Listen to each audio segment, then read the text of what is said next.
El momento de escuchar el comentario de nuestro compañero Esteban Delgado. Gracias a la bella, inteligente, iluminada Muñoz, a los amables oyentes de la Z101, el gobierno de la tarde.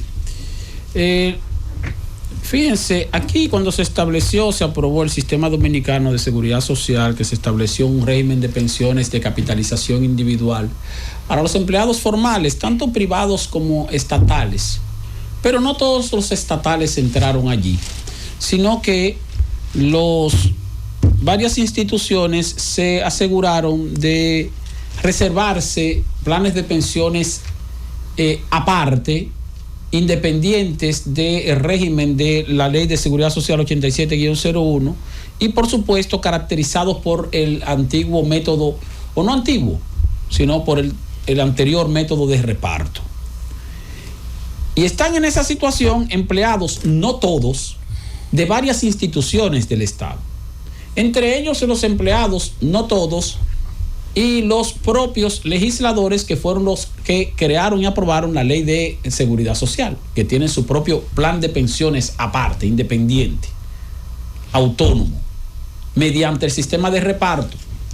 Al igual que el Poder Judicial, en este caso la Suprema Corte de Justicia, la Junta Central Electoral también tiene su propio plan de pensiones aparte.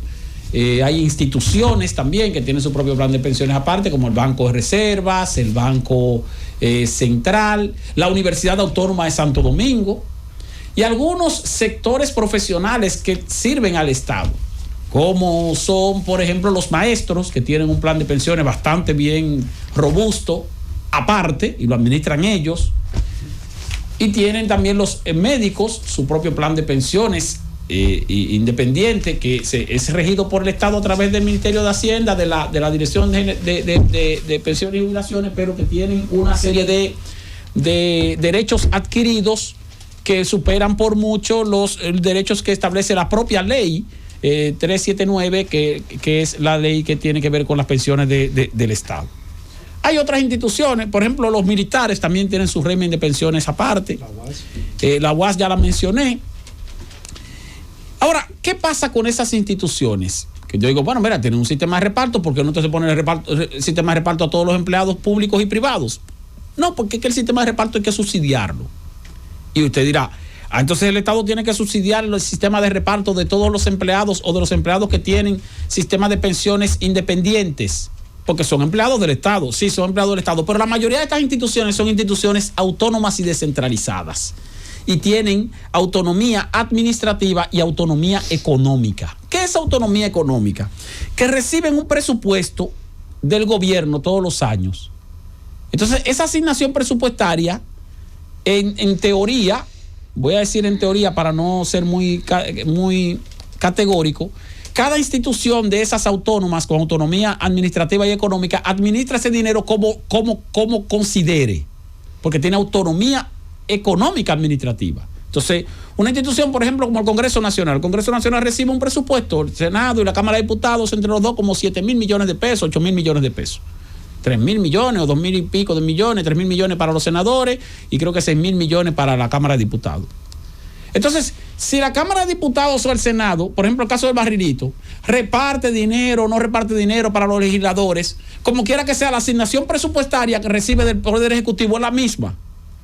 Entonces hay gente que dice, hay que eliminar el barrilito. Bueno, hay que eliminar el barrilito, pero si tú eliminas el barrilito, como quiera, el gobierno no va a recibir la devolución de ese dinero. Lo que van a hacer los senadores es que la van a gastar en otra cosa. ¿Por qué? Porque su presupuesto es un presupuesto asignado independiente, ya después de asignado. Lo gaste o no lo gaste, ese dinero hay que entregárselo. Y pasa con la Junta Central Electoral. Entonces, ¿qué hacen esas instituciones? Que tienen un fondo de pensiones y cuando el fondo de pensiones se torna deficitario, porque es un sistema de reparto, pues entonces de su propio presupuesto toman dinero para alimentar ese fondo de pensiones. ¿Representa un costo para el Estado? Sí, pero no representaría un ahorro para el Estado si fuera diferente, porque como quiera, cada una de esas instituciones recibe su partida presupuestaria completa, independientemente de que utilicen o no utilicen el dinero para cubrir tales o cuales gastos internos. Ahora, ¿se torna injusto? Sí, se torna injusto. Y más cuando hay instituciones donde no se asigna la pensión por el hecho de estar en esa institución y tener una cantidad de años mínima de servicio, sino simplemente por el hecho de haber sido designado. Por ejemplo, a usted lo designan miembro titular de la Junta Central Electoral, son 4 años, automáticamente usted sale pensionado, automático. Eso no es que usted era servidor público, que duró 20 años, no. Tu problema está resuelto ya. Tú vas a salir con una jugosa pensión porque tú fuiste miembro de la Junta Central Electoral, nada más porque te hicieron titular. Aún no dure los 4 años, ¿eh? Porque si por una circunstancia o por otra, bueno, hubo que cambiarte, bueno, como quiera, usted tiene su pensión segura. Lo mismo pasa con los miembros del Tribunal Constitucional, incluso también los del Tribunal Constitucional. Usted lo hicieron un juez del Tribunal Constitucional, ya usted tiene su problema resuelto. Usted nunca ha trabajado para el Estado, pero fue juez del Tribunal Constitucional, sí, 7 años. Los 7 años que son, lo revisan a partir de los 7. Bueno, usted salió con su pensión segura. En el Banco Central, por ejemplo, si a usted lo designan gobernador del Banco Central o lo designan miembro de la Junta Monetaria del Banco Central, automáticamente usted está pensionado. Usted tiene su pensión segura, automático. ¿Cuántos años usted duró como gobernador? 1 año. Sí, como quiera usted tiene una pensión, porque usted fue gobernador del Banco Central. Aunque no haya acumulado, no, usted, eso es un derecho adquirido por el hecho de haber sido designado en el cargo y estar en el cargo. Por ejemplo, tú tienes aquí gobernadores de Banco Central o exgobernadores de Banco Central que están vivos todavía, que no duraron 1 año en la institución y tienen su pensión. Y está bien, porque eso es lo que establece su reglamento interno. Ahora, ¿cuál es el problema? La iniquidad, así que se dice. Porque tú tienes entonces empleados públicos que están en regímenes de pensión especiales y otros empleados públicos que no lo están. Incluso dentro de la misma institución. Por ejemplo, el Congreso tiene, los senadores y diputados tienen su pensión asegurada con su propio régimen de pensión. Pero no todos los empleados del Congreso están dentro del sistema de pensión interno del Congreso, sino que hay una parte de los empleados que cotizan a la seguridad social normal, como cotizo yo en el sector privado, como cotizan otros empleados. Y lo mismo pasa también con las otras instituciones a las cuales hago referencia. Por ejemplo, en el caso de educación, yo dije que los profesores, los maestros tienen su sistema de pensión aparte. Muy cómodo ese sistema de pensión. El sistema de pensión de los maestros no es malo, ¿eh? No es malo, yo lo he mencionado aquí. Ahora, ¿cuáles tienen derecho a pensión a través de ese sistema? Bueno, los docentes. ¿Quiénes son los docentes? ¿Los profesores? Sí, pero en el Ministerio de Educación hay algunos empleados del área administrativa que si en el área administrativa donde desempeñan sus funciones tienen, el departamento donde desempeñan sus funciones tiene algún tipo de vínculo con el sector docente, entonces ellos están calificados como docentes y entran automáticamente a ese sistema de pensión. No es solamente el que va a dar clase con la pizarra y con la tiza y el borrador, no. Sino que también hay empleados administrativos de educación que son empleados docentes. Y fíjense que el Ministerio de Educación es una institución centralizada del Estado. Por lo tanto, no tiene autonomía presupuestaria. Y por eso tiene una cantidad enorme de empleados que cotizan normal a la seguridad social.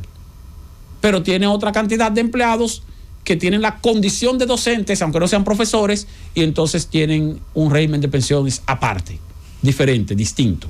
Y mucho más jugoso y mucho más próspero. No tienen que cotizar 30 años para recibir después al cabo de 30 años un 20, 30, 35% del salario que estén devengando. No. Le sale su salario total completo. O el promedio de los últimos 2 años, de los últimos 3 años. ¿Qué hay que hacer entonces? ¿Unificar los sistemas de pensiones? No planteo eso. No planteo eso porque de todas maneras hay que esperar a ver si el sistema establecido de capitalización individual va a dar el resultado que se espera que dé cuando ya tenga la suficiente madurez, es decir, 30 años, todavía no tiene 30 años. Porque el sistema de reparto es un sistema que tiene la dificultad de que con el paso del tiempo se torna deficitario. Y si todos estuviéramos en el sistema de reparto, entonces tendríamos la dificultad de que en algún momento el Estado tendría que subsidiar todo el sistema. Ahora, tenemos otro problema. ¿Cuál es el otro problema? Que el Estado, como quiera, sigue subsidiando a los envejecientes porque nosotros tenemos en la República Dominicana un 56% de la clase laboral activa en la informalidad. Es decir, que no cotizan a ningún régimen de pensiones, ni público, ni privado, ni de ninguno. Pero sin embargo esa gente va a envejecer. Y cuando envejezca, ¿quién se va a encargar de ellos? Algunos van a tener su propio dinero ahorrado, su propia autonomía, porque hay gente que está en la informalidad, pero que le va bien en términos económicos. Pero a los que no les va bien, a los que están en la informalidad y están en el chiripeo o que ganan muy poco dinero, que reciben ingresos a veces no, pues entonces el Estado va a tener que encargarse de ellos. Y ahí como quiera vamos a tener un subsidio como si fuera un subsidio al sistema de pensiones mediante el régimen o el método de reparto. O sea que siempre va a haber método de reparto o sistema de reparto, aun cuando tengamos un sistema de capitalización individual para los empleados formales del sector privado y una parte de los del sector estatal. Porque siempre vamos a tener personas envejecientes o envejeciendo que no van a tener de qué mantenerse y que el Estado va a tener que mantenerlos, como ocurre ahora, como ocurría en el pasado y como va a ocurrir en el futuro. Y nunca vamos a tener una proporción de trabajadores informales mucho más baja que la proporción de trabajadores formales que tenemos. Hoy día el 56% son informales, 44% son formales. Ponga usted que bajemos, que eso vaya cambiando y que lleguemos a tener un 40% de informales y un 60% de formales, que es prácticamente, bueno, es difícil, tardaríamos muchos años. Pero puede ocurrir, pero aún así tendríamos un 40% de informales. Y eso ya sería el mínimo, porque el promedio en la mayoría de países de América Latina es que la informalidad ronda la mitad, más o menos, 50, 55, 56, así como en la República Dominicana. Nosotros no somos un caso excepcional. Pero hago esa referencia porque, en verdad, mucha gente se irrita por el hecho de que muchas instituciones del Estado tiene sistemas de pensiones privilegiados, aparte, independientes del sistema de pensiones que nos impuso el Congreso Nacional a través de la Ley 8701, que yo no lo critico, yo no estoy en contra de ese sistema. Pero sí, ciertamente, le doy la razón a quienes ven entonces como un privilegio para determinados segmentos laborales del Estado en determinadas instituciones.